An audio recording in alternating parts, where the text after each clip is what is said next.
आज से 1600 वर्ष पहले एक ऐसे सम्राट हुए जिनका शासन भारत के लिए स्वर्ण युग कहलाया और जिनका नाम सुनते ही शत्रु भयक्रांत हो जाते थे।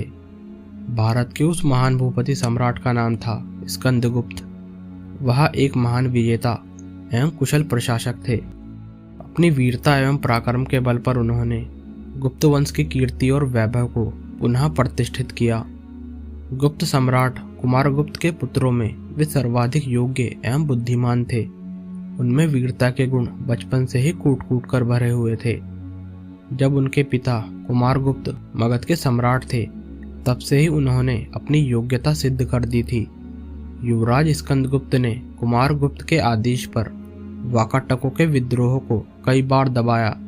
वहीं मध्य एशिया से उठी बर्बर जनजाति हूणों को कठिन युद्ध में परास्त कर उन्हें देश के बाहर खदेड़कर न केवल गुप्त साम्राज्य की रक्षा की, बल्कि आर्य सभ्यता एवं संस्कृति को भी नष्ट होने से बचाया।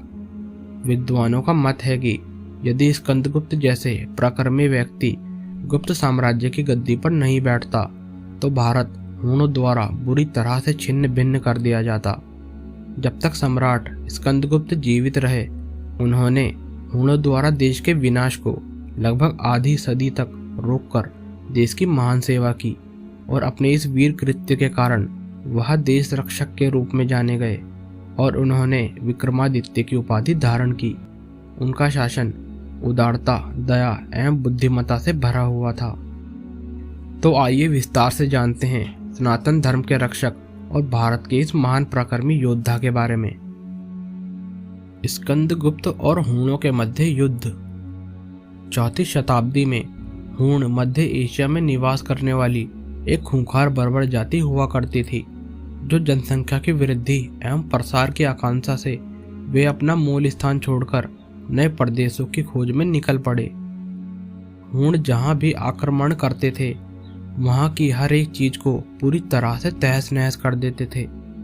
पुरुषों और बच्चों का सामूहिक नरसंहार करना, महिलाओं को उठा ले जाना, ऐतिहासिक महत्व की हर चीज को नष्ट कर देना, संस्कृति को छिन्न भिन्न कर देना, यही उनका काम होता था। पश्चिम में आगे चलकर उनकी 2 शाखाएं हो गई, पश्चिमी शाखा तथा पूर्वी शाखा। पश्चिमी शाखा के हूण आगे बढ़ते हुए रोम तक पहुंचे। उससे पहले उन्होंने रूस में भयंकर मारकाट मचाई, जिससे वोल्गा नदी का पानी लाल हो गया। आगे बढ़ते हुए पश्चिमी शाखा द्वारा सुदूर पश्चिम में हूणों के आक्रमण के कारण विशाल रोमन साम्राज्य पूरी तरह से बर्बाद हो गया था। हूण राजा एटिल्ला के अत्याचारों और बर्बरता के कारण वेस्टर्न वर्ल्ड में त्राही त्राही मच गई थी। वहीं पूर्वी शाखा के हूण आगे बढ़ते हुए ऑक्सस नदी घाटी में बस गए। इसी शाखा ने भारत पर अनेक आक्रमण किए। कंबोज, गांधार, पश्चिमी भारत को जीतकर हूण भारत में दाखिल हुए। हूण अपनी मनमर्जी से कई साम्राज्यों को कुचलते जा रहे थे और उन्हें रोकने की कोई हिम्मत नहीं कर सका। हूणों के नेता कुशनेवाज ने अपनी अगली योजना गुप्त साम्राज्य पर कहर बरपाने की बनाई। भीतरी शिलालेख के अनुसार मातृभूमि पर होते अत्याचारों को देखकर स्कंदगुप्त ने शपथ ली, जब तक मैं हूणों को पराजित करके उन्हें अपने देश से खदेड़ नहीं देता, तब तक मैं अपनी माँ को अपना मुंह नहीं दिखाऊंगा। मैं जमीन पर सोऊंगा। मैं थाली में भोजन नहीं करूंगा। मैं जमीन पर सोऊंगा। हूण मगध पर आक्रमण करते इससे पहले ही अपने पिता कुमारगुप्त से आदेश पाकर युवराज स्कंद ने गुप्तों को अजय बल देने वाली 2 लाख की पैदल सेना लिए और इसके साथ साथ बड़ी संख्या में युद्ध के हाथियों, भारी घुड़सवार सेना लिए उन्होंने हूणों को गंगा घाटी में घेर लिया। दोनों सेनाओं के मध्य भयंकर युद्ध हुआ।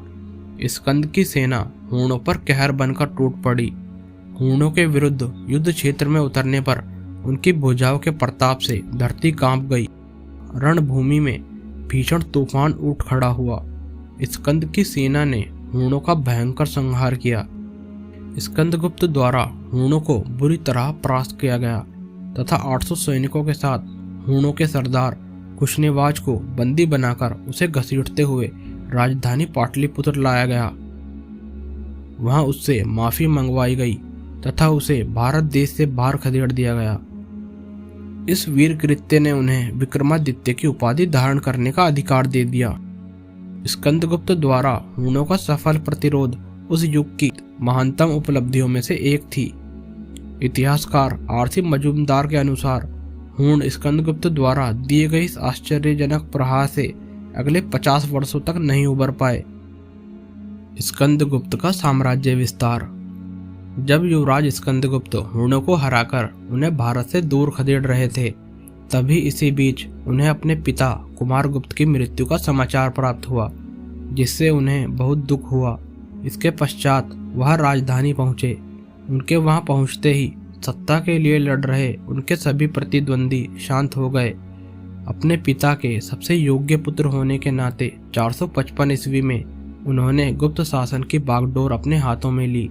जूनागढ़ अभिलेख के अनुसार 467 ईस्वी तक कुल 12 वर्षों तक का उस काल के भारत की राजनीतिक घटनाओं की दृष्टि से अत्यंत महत्वपूर्ण माना जाता है। वाकाटकों और खासकर हूणों के विरुद्ध मिली सफलता उनके जीवन की सबसे बड़ी उपलब्धि रही। उनके अभिलेखों और सिक्कों के व्यापक प्रसार से यह स्पष्ट हो जाता है कि उन्होंने अपने पिता और दादा की विरासत और गुप्त साम्राज्य को अक्षुण्ण बनाए रखा। उनकी अनेक प्रकार के रजत मुद्राओं और सोने के सिक्कों से पता चलता है कि भारत के संपूर्ण पश्चिमी भाग पर उनका शासन था। इस प्रकार संपूर्ण उत्तर भारत पर उत्तर में हिमालय से लेकर दक्षिण में नर्मदा नदी तक तथा पूर्व में बंगाल से लेकर पश्चिम में सौराष्ट्र तक के विस्तृत भूभाग पर शासन करने वाले वे अंतिम महान गुप्त सम्राट थे।